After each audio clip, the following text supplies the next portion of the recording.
Hi viewers, I am Dr. Anusha, consultant at Dr. Vijay's Cosmetology and Hair Transplantation Center. ఈరోజు మనం GFC and PRP treatment కోసం తెలుసుకుందాం. GFC అంటే ఏంటి, PRP అంటే ఏంటి? GFC అంటే గ్రోత్ ఫ్యాక్టర్ కాన్సన్ట్రేట్, PRP అంటే ప్లేటెడ్ రిచ్ ప్లాస్మా. ఈ రెండు హెయిర్ గ్రోత్ అనేవి చాలా యూజ్ అవుతాయి. సో గ్రోత్ ఫ్యాక్టర్ కాన్సన్ట్రేట్ లో మనం ఏం చేస్తామంటే ఏదైతే హెయిర్ గ్రోత్ ఫ్యాక్టర్స్ అనేవి ఉంటాయి, ఈ గ్రోత్ ఫ్యాక్టర్స్ అనేవి డైరెక్ట్ గా మన బ్లడ్ నుంచి ప్రాసెస్ చేసి వీటిని డైరెక్ట్ గా స్కాల్ప్ లోకి ఇంజెక్ట్ చేస్తాం. సో అంటే హెయిర్ కి డైరెక్ట్ గా నరిష్మెంట్ అనేది ఇస్తాం. So like that hair growth అనేది బాగుంటుంది.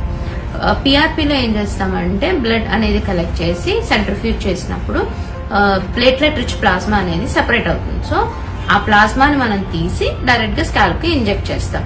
ఇలా హెయిర్ గ్రోత్ అనేది ఎన్హాన్స్ అవుతుంది. సో ఇప్పుడు కాస్ట్ వైజ్ డిఫరెన్స్ ఎలా ఉంటుంది? Growth factor concentrate and PRP. Growth factor concentrate అనేది మనం ఈ ప్రాసెస్ చేయడానికి కొన్ని స్పెషలైజ్డ్ కిట్స్ అనేవి యూజ్ చేస్తాం. సో ఆ kits it can be around 5,000.